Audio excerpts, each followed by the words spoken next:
What's up, guys, and welcome back to Gabe Meller Music. Today we're taking a look at my latest track. This is a cover of Falling Up's song A Guide to Marine Life. I just titled this Marine Life, and this is just an instrumental cover of a song that I really dig with a really cool feel that I tried to duplicate here, except in a different style, in this case, progressive house. So I'm going to go and play kind of the busiest section of the song, and then break it down piece by piece, and then talk about some of the individual elements. So here we go.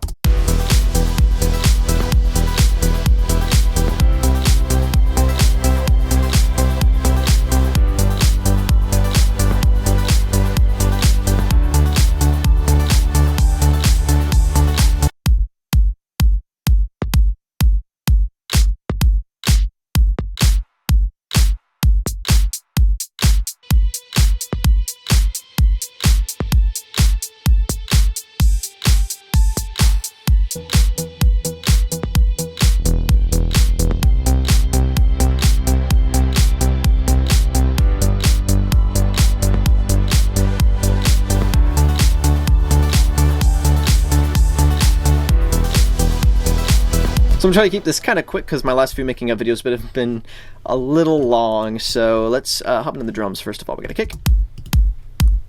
This is the same kick I used on Skyhook. I have a bit of processing on here, so let me take that off. Far too much mid-range for my blood, so just do a little dip out and boost a little bit of both kind of the punchy low end and then cut a little bit of high end. LFO tool, just to get rid of any sustain on that, because I wanted to have a nice short punchy kick. And then this EQ is for some automation that happens later on. So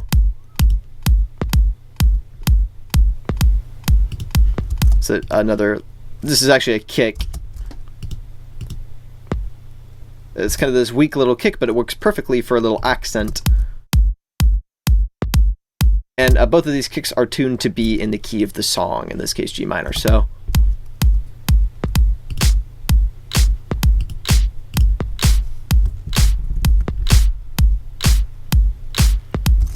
got 3 different elements layered for that clap. We got the main one,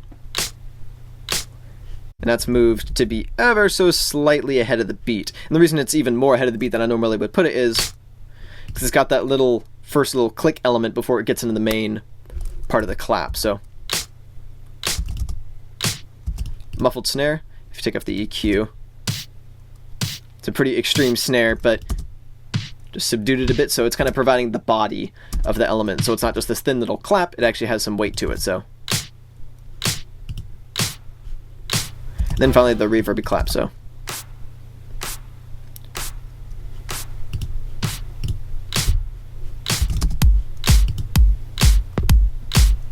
kind of a dead mouse vibe. Close hi-hat. And then at the end of a section, I bring in an open hi-hat and this little bit crushed percussion element.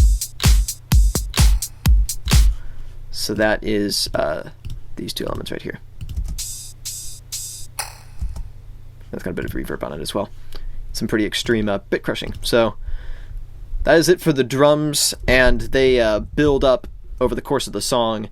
So for instance, I went ahead and just soloed a lot of these, bounced them out, and then to bring them in, I did a pretty extreme amount of EQ automation on them. So you get to bring them in for the first time before the whole beat with the bass kicks in. So this is in. I start with this very distant sounding subtle element to become more and more in there. And then I'm also automating away low end so that when all this comes in, it has this nice weight to it that it did not have before.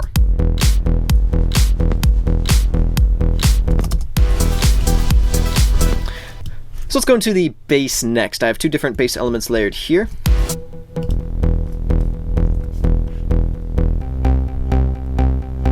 This one's providing a lot of the tone.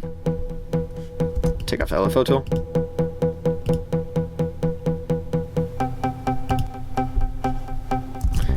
And that's both of these are Nexus elements. A lot of Nexus on this track.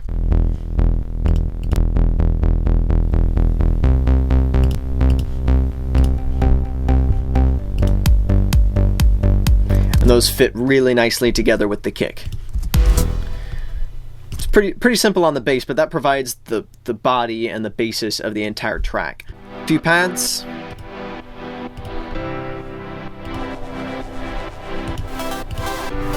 And all of these serving different purposes. So let's go into each pad. Take off that left fill tool here. That's far too extreme, so I EQ'd it a bit.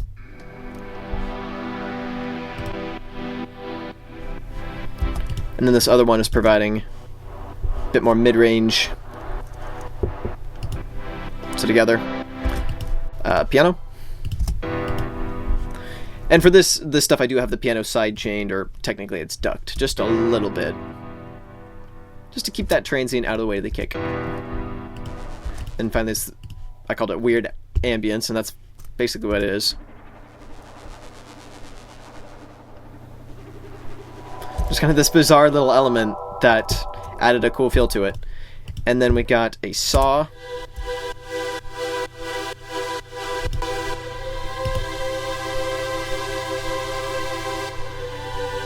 Still kind of pad-like in the ADSR, but it provides a lot of that top end. So here's the whole mix without it, and then with.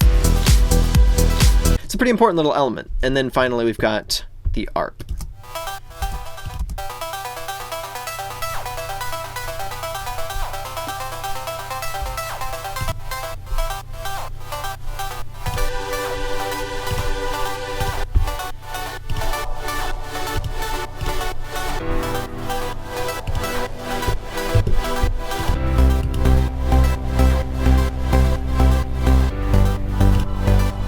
And then finally this guitar, not guitar,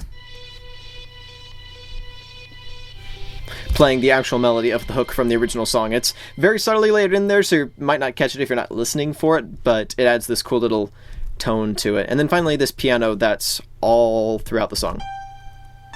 That one little element that kind of leads you into the next section. So, oh, and then finally, forgot to mention these hi-hats. These are side-chained a bit too. And then finally, a couple of impacts.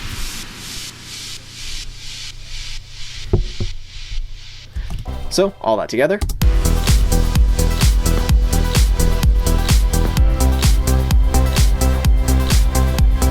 And of course, with their original chord progression, it lends itself to the kind of sound I went for, and so some of the kind of the prettiness of it was already inherent in the song, and so that made my job a bit easier, just trying to recapture that with the sounds I chose, the way I mixed them. Alrighty, that is it for today. Don't forget to subscribe for more electronic music and more Audio Geek videos.